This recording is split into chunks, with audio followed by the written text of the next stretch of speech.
Let's go through a little bit of history, because once you understand how this developed and where we are now, it will help you focus on what is possible from where this came from. It came from very humble beginnings. So it started really with Dr. Albert Abrams, and this was back in the early 1900s. That's how long this has been around. And what's really interesting is that you'd think that if it's been around for over 100 years, everybody would know about it. But when you see the history of these people and what they went through to keep this going, the suppression from the, mainly from the pharmaceutical company, but also from the agricultural side as well. They don't really like this information being out because you don't use chemicals or fertilizers or things like that. But anyway, it started with Dr. Albert Abrams, and I'll go a little bit into his history of how he developed this. He taught Ruth Drown, and Ruth Drown was in the 1930s. She was a chiropractor, and I'll talk about how she then developed the technology a little further. And then Galen Hieronymus, who was my mentors. Dr. Willard Frank is down here in the corner. They were friends. Galen Hieronymus and him were friends. And I'll tell you a little bit about Galen as well. And then it went to England, where George and Marjorie de la Warr started making their instruments. After during the Second World War, they couldn't get them anymore from Ruth Drown. They were students of Ruth Drown's. And then Malcolm Ray, he started introducing geometric patterns into using it with radionics with very good results.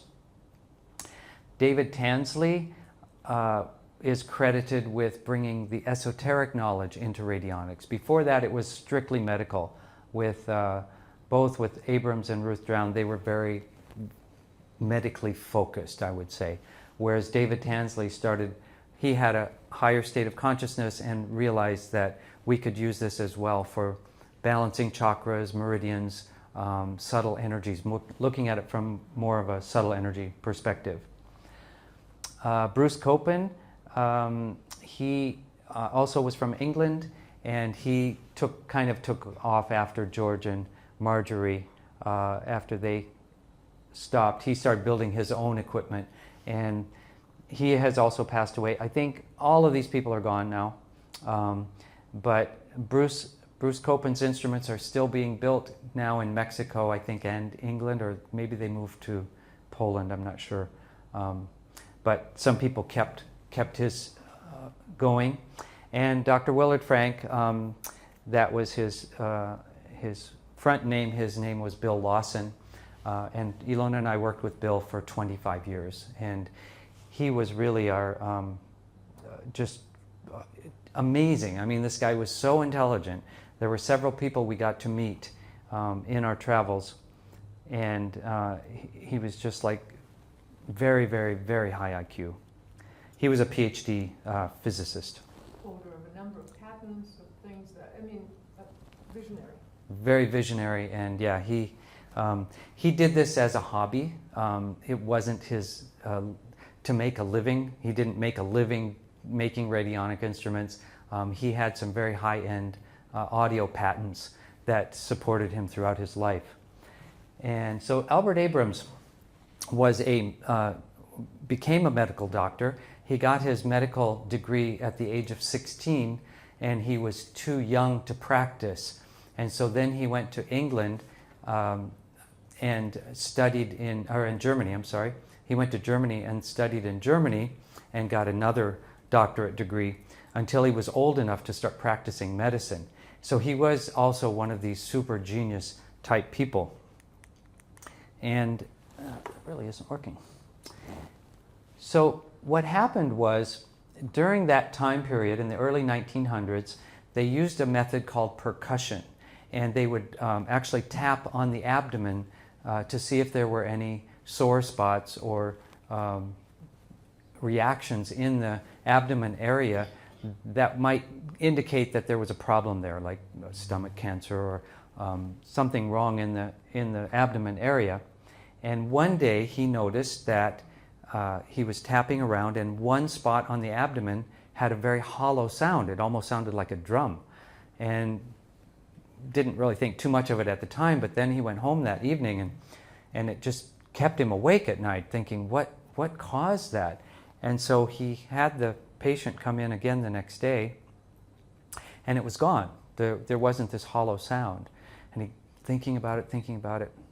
Well, what was different? The patient was facing west. Well, that couldn't be it, but maybe, let's see what happens. So he turned the patient to face west, and the hollow sound reappeared. And he turned him any other direction, and it went away.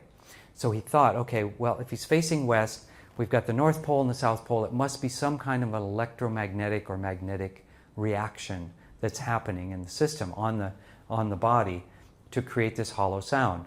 So he started testing all of his patients, and he would face them all west, and found out that depending on which disease they had, they would produce a different sound in different parts of the abdomen, depending on which disease they had. So he then made charts, like if it was on the lower part of the abdomen, that would be, let's say, tuberculosis. And if it was in the left side, it might be cancer.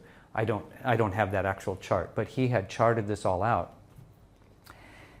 And so that was working quite well, except that what he found was that several diseases would show up in the same place on the abdomen. So he's thinking, if this is some kind of an electrical response, what would happen if he would create a little device to be able to filter out different frequencies or electromagnetic emanations? And so that worked. And what he did then was this was very interesting. Somehow he got the idea, some people he couldn't tap on their abdomen because they were so ill, it would be too painful. So he got this idea of putting a healthy person on a copper plate with a wire that runs to the ill person, and put them on another copper plate, and then tap on the healthy person instead. And it would be, because of resonance, he's thinking, okay, it should pick it up, and sure enough, that worked. And that was really the beginning of radionics, is that they had a healthy person that was responding to the illness or the out of balanceness of the ill person on the other copper plate. And then in between, he put a little box, like right here, you can see there's a little resistance box. And that's how he would then dial in different, filter out different frequencies. We'll call them frequencies at this point, even though it was a resistance, electrical resistance that he was blocking one versus another. He also figured out at some point that that this must be kind of an electrical reaction happening on the abdomen. And you know how if you rub a glass rod on a cat, it'll pick up static electricity, and you can pick up little pieces of paper with it? Did you ever do that when you were a kid? We used to do that. Some of you are shaking your head. So anyway, glass will pick up an electrical response like that, static electricity. And so what he did was he would rub a glass rod over their stomach, and it produced like a dragging effect or stick onto the skin in that area where he would tap and get the sound. So that was a real breakthrough. And so then he didn't have to pound on people, and he could actually then go on unhealthy people as well. So this was the Pathoclast, his first radionic device, and this is what he would put between the healthy person and the sick person, and then he would dial in different resistances depending on which illness he was trying to filter out. So he would have one that would let through cancer, like through 30.5 resistance, or on the dials 30.5 would be for cancer, and that would allow the cancer to go through and block everything else out. And those were the beginnings of the radionic tunings. And so he created a list of resistance tunings or tunings that became radionic tunings later for how to focus in or slice into one particular disease pattern. And that was called the Pathoclast. And he developed quite a few different instruments. This is this was called the reflexophone, and it was a little bit later device. So Ruth Drown, just on a short note, Dr. Albert Abrams was teaching many, many doctors how to do this. I mean, he had auditoriums full. And when he would do the percussion, it would be like in an auditorium. They had no microphones at the time. It would fill the entire auditorium with that drum sound, that hollow tone. Everyone could hear it. So he taught a lot of people this method. But when he got into being able to filter them with electronic equipment, this was at the time when Rockefellers had just invested in the pharmaceutical industry, and so they formed what's called the American Medical Association. And in their initial charter, in the AMA, or the American Medical Association, the purpose of forming that association, and we've read the charter, the original charter, was to eliminate homeopathy and electromedicine. It wasn't to make people more healthy or give better service or let's make the doctors better doctors. It was to eliminate electromedicine and homeopathy, which were their competitors. And so they viciously attacked Dr. Abrams, and he ended up in jail, as did Ruth Drown later on as well. She was a chiropractor who came then in the 30s and had worked with Dr. Abrams and continued his work even though he had been put to jail. And she developed more of his equipment and added on, which was really cool. She started the stick plate. So she got the idea, instead of having a healthy person stand on the plate, if we just put a spot of their blood on the plate, would that create a resonant field enough to be able to detect these resonant frequencies?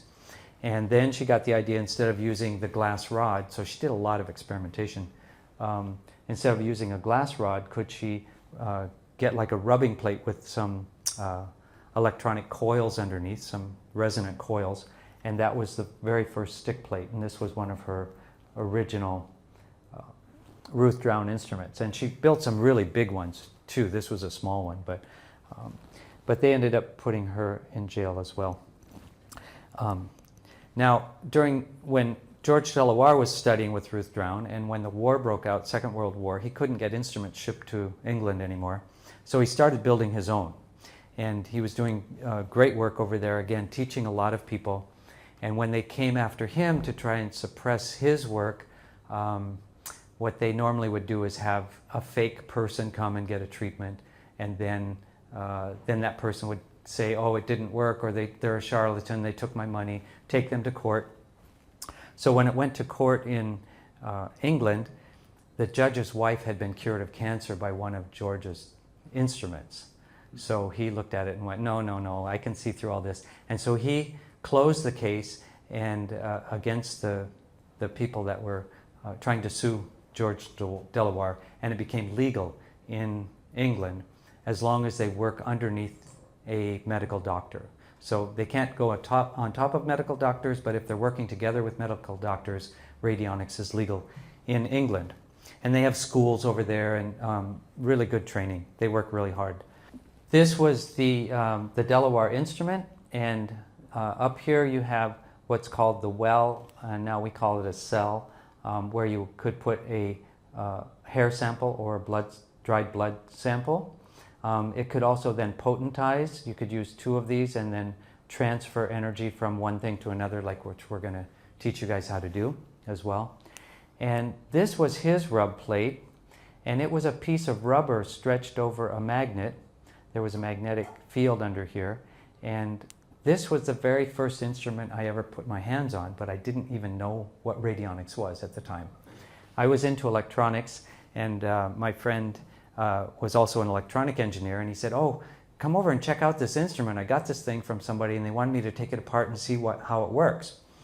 And so we looked at it, and he said it's some kind of a healing device, but he didn't know about it either. And we took it apart, and electronically it made no sense whatsoever, and we're just really puzzled about it, which later, when I rediscovered radionics about 10 years later, I found out that these instruments do not follow conventional electromagnetic theory, because we're working with something called scalar electromagnetics, which was taken out of the formulas for electromagnetism after Maxwell. James Clerk Maxwell is the one that wrote all those formulas, and they took those out of the formula after he died, and there was a lot of discussion in the scientific journals whether they needed it or not, because it was difficult to work with and it didn't seem to make a difference, which it doesn't in most cases. In most electromagnetic things that we have, televisions, projectors, all these things, it isn't critical. But when you get a lot of devices together, like what happened during the Gulf War, the military had all these new devices and airplanes and radars, and they had a rescue mission that they were having to go over to Iraq or Iran, wherever that was, in the Middle East, to do a rescue mission for somebody over there. They tried all their new equipment out at the same time, and the planes couldn't take off, they couldn't land, the radar wasn't working, and everything just went haywire. And so they called Tom Bearden, who was he passed away too, was also an expert in scalar electromagnetics and has written several books about it, and they called him in. He was also a nuclear physicist, so high-level people. And he explained to them, look, you have to put these things back in the formulas when you're combining all these things, because you're creating these scalar fields and they're going to cause interference. And so now they've become more aware of these things, but they're still not teaching it in the universities. There's only one university where I've seen scalar electromagnetics as we know it being taught, and that is in Furtwangen in Germany, where our brother-in-law actually teaches. And now Konstantin Mayle, Dr. Konstantin Mayle, was teaching scalar electromagnetics there, but he has since retired. But that's the only place I know where people are actually teaching this stuff with the formulas and getting people to understand what it is. So Galen Hieronymus was a radio engineer, and he got involved with radionics, and him and his wife did a lot of experiments. This is the Hieronymus machine or device or radionic equipment. And I think it was probably around this time, because he was a radio engineer, of how it got its name radionics, because he was using actual radio waves in his, all by collapsing the electromagnetic field with a scalar wave. He was still using these actual normal radio waves. And this was his stick plate down here at the bottom, right here. And his claim to fame, at least for me, which was very interesting, besides being a good friend of Bill's, who built the SE5, was him and his wife took the photograph of three of the astronauts, the three astronauts on Apollo 11, and they measured their vital signs every hour on the entire trip from here to the moon. And they made a 500-page report, and they sent it to NASA. And they said, okay, can you compare this to what you were taking on the spacecraft? And it matched hour for hour. And so NASA got pretty excited about this, although they didn't tell anybody, but one of my SE5 students had a friend that was an astronaut. And he didn't go to the moon, but he had been up in the spacecraft.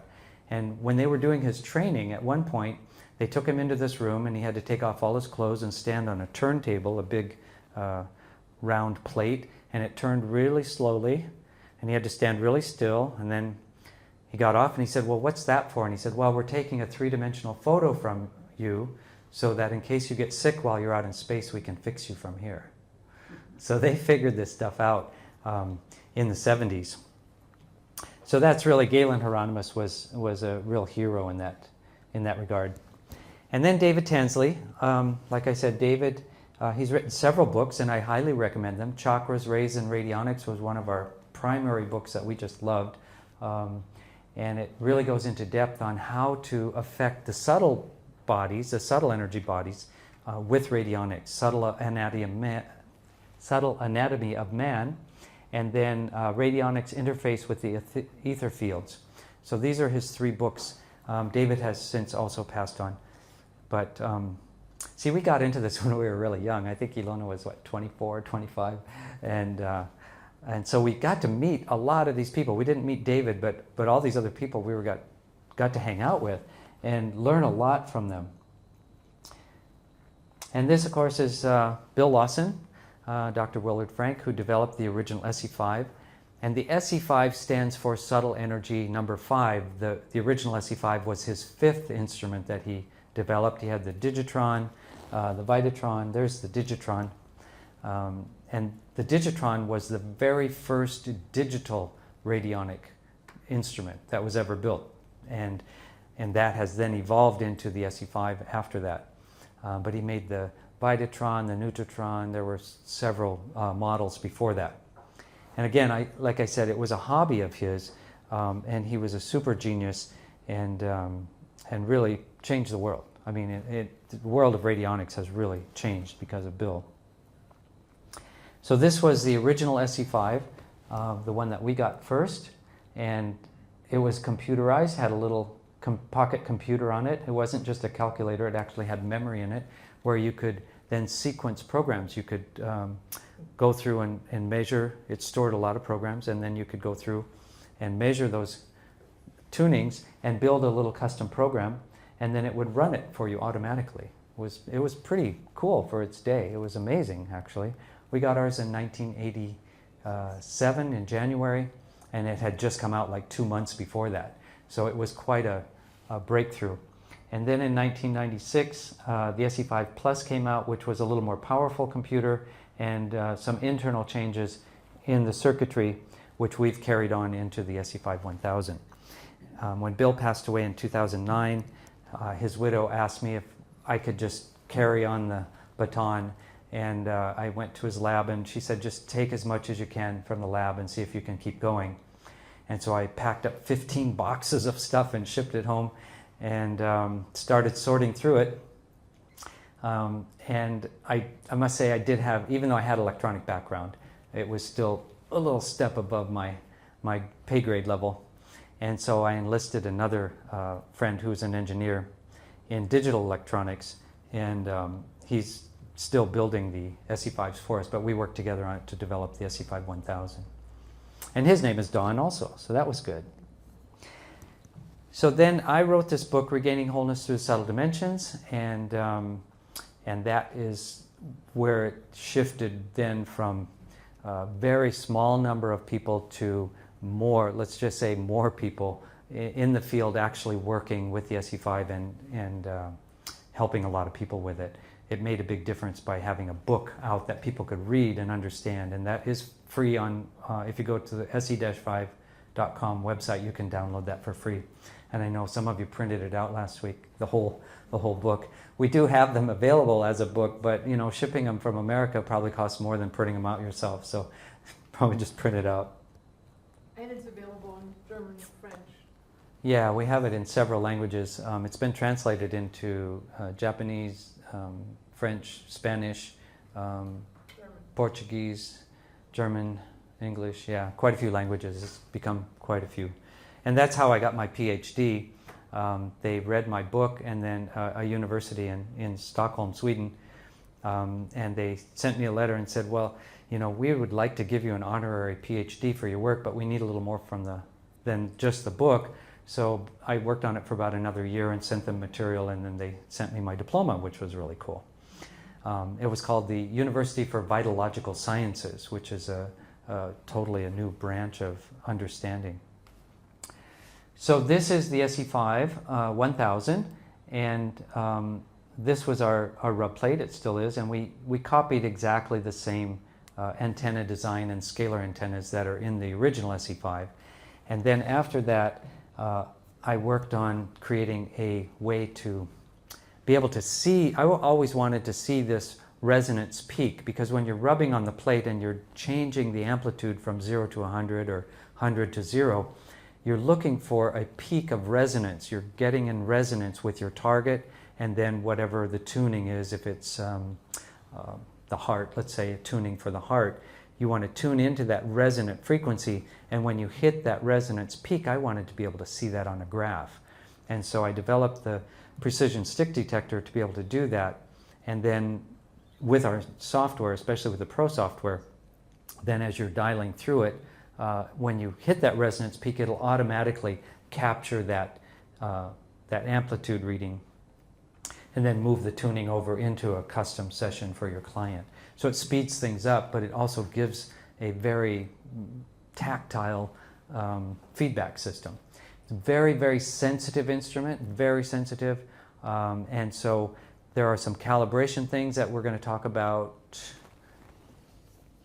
tomorrow. Yeah, we're going to work with the PSD tomorrow and talk about calibrating it and dialing it in, because it's going to be individual for each person. We're not all the same. And so once we get it dialed in and calibrated to your stick, it pretty much will stay there. You don't have to change it too much after that. But I do want you to understand how to do that in case you do need to change the calibration. And generally, I've been helping everybody do that, I know. And I will still continue to help you do that. If you get it out of whack and it's not working right, email me and we'll set up an appointment to get it recalibrated for you. A lot of my information came from this book called The Report on Radionics from Edward Russell. And I highly recommend reading it because he's got a lot of the studies in there, like the studies from the agricultural work with the FDA, the Food and Drug Administration in America. They were doing studies for them and how and why it was suppressed. And it's got some sad parts to it, but it's got a lot of highlights as well. But it's had a lot of suppression throughout the years. Any questions on history, on any of those people or places, things? Yeah. What happened to Abrams? Abrams died in jail, and was penniless. He fought it and fought it and fought it. He was independently wealthy. They said that he was making all this money from this equipment. Well, he was already independently wealthy before he started. That's why he was going to medical school when he was 16 years old. But if I remember right, all of that is in there. I don't remember all the details of who. I think Ruth Drown also, I don't know if Abrams, one of them I know actually died in jail. It might have been both of them. But it's been a difficult history.